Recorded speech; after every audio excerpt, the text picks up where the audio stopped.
Last time we were chatting, it was Shrove Tuesday Pancake Day, so I suppose this is the first time I've had the chance to say Happy Lent to Tanya Unkovic. Is that a thing? Do you say Happy Lent, Tanya? I don't. Some people would debate whether Lent was happy because they're giving things up. Greetings, Lenten greetings to you and yours. There we go. That sounds a bit Oh, there formal, you go. doesn't That it? sounds great. Yeah, it does sound good. We are less than a week into Lent. How's it working out for you so far? Actually, really good because Okay. I really made a decision to be intentional about things this Lent, and I'm actually being surprisingly good, if I should use the word good. Yeah. At it. So yeah, it feels good, I must say. It is good, I suppose, to have a plan, to have a purpose, to be working that plan. But honestly, it is ridiculous if you take something off the table and say, hey, actually, I'm not going to do that for a fixed period of time. That thing that you've decided that you're not allowed anymore just looks so much more delicious and attractive than it used to. I know. You start obsessing about the ice cream sundae that you've told yourself you're not going Yes. to have for 6 weeks, right? So, yeah, that can be a tricky side of things. But, when you've got a really good intention and reason why you're doing it Yeah. this year, then that does make it easier. It makes it so much more fulfilling. And I think that's a good thing. It's not just you're not just doing this to beat yourself up and give yourself a bad day. That there is a vision, I suppose a spiritual outcome that you're wanting to achieve through this period of self denial, right? Yeah, and even if it is just proving to yourself that you can do it, that yes, you do have discipline, because it does take discipline. And this Lenten season is a great time to build that muscle of discipline because it's repetition. There's a saying, repetition is the mother of all skills. So the more you are able to say to yourself, no, I'm not going to have that second chocolate biscuit, the more you will get into the habit of saying that.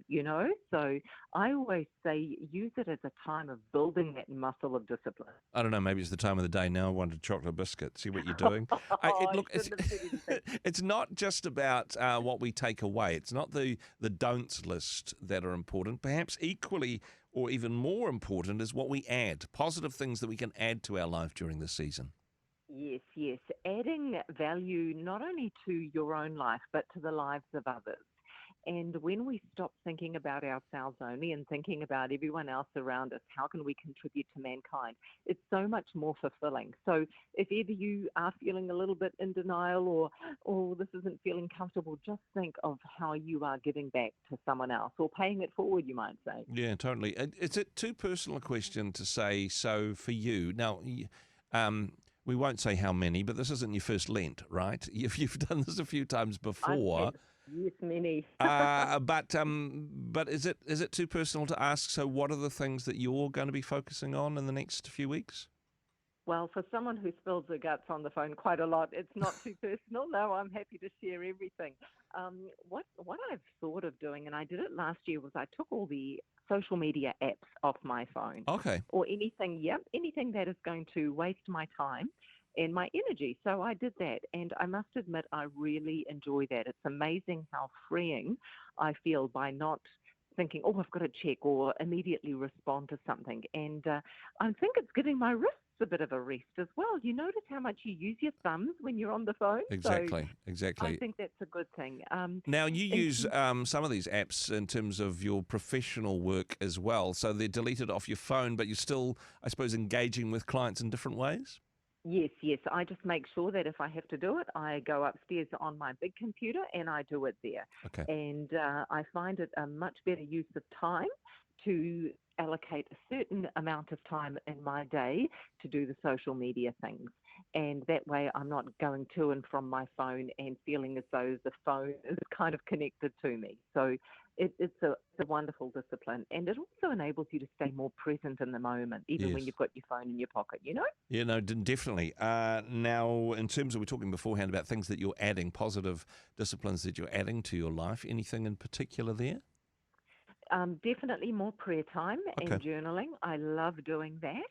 I'm also going to be mindful of not gossiping. Oh, not talking about other people when there's no need to be talking about other people. It's so easy, isn't it, to get into that little trap? It is, yeah. And hey, perhaps deleting social media apps is a step in the right direction in that regard. But it kind of, I suppose, for some people, they think, oh gosh, there's worse sins than that, and who cares? It's only, but actually, it can be a little bit of a snare.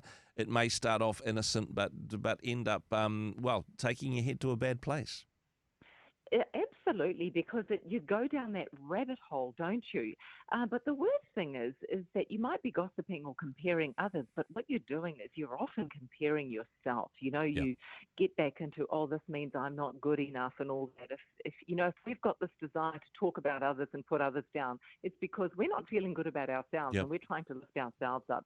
So there's a whole thing around self-esteem. It is so good for your health to take your social media apps off your phone. I've got to say that if I'm truthful. No, I think this is really good stuff indeed. In terms of, loving this idea as well. Some people are saying, okay, these foods are off the list, or I'm going to give up the booze for a few weeks, or whatever it is for the individual person.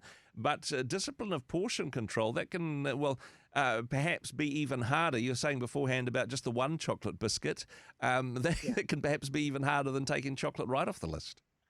Well, I always say to people, you carry on how you want to live for the rest of your life. Okay. And so many people have unhealthy relationships with food and alcohol, and it's all or nothing. Yes. But the trouble is when you go back into it again, you're just binging on it again. Yeah. So I think, use this Lenten season as an opportunity to say, I'm not going to eat fast.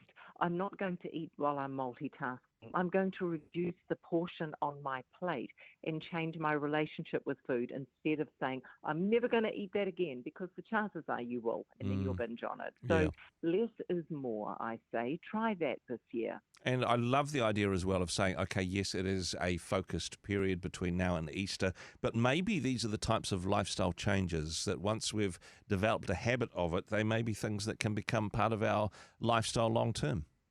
I think so, and use Lent as that transition period. So, yeah, that way it takes that pressure off, black or white, just to change a little bit at a time, one step at a time. Well, hey, all the best for Lent. I do hope it goes well. Happy to be your accountability buddy.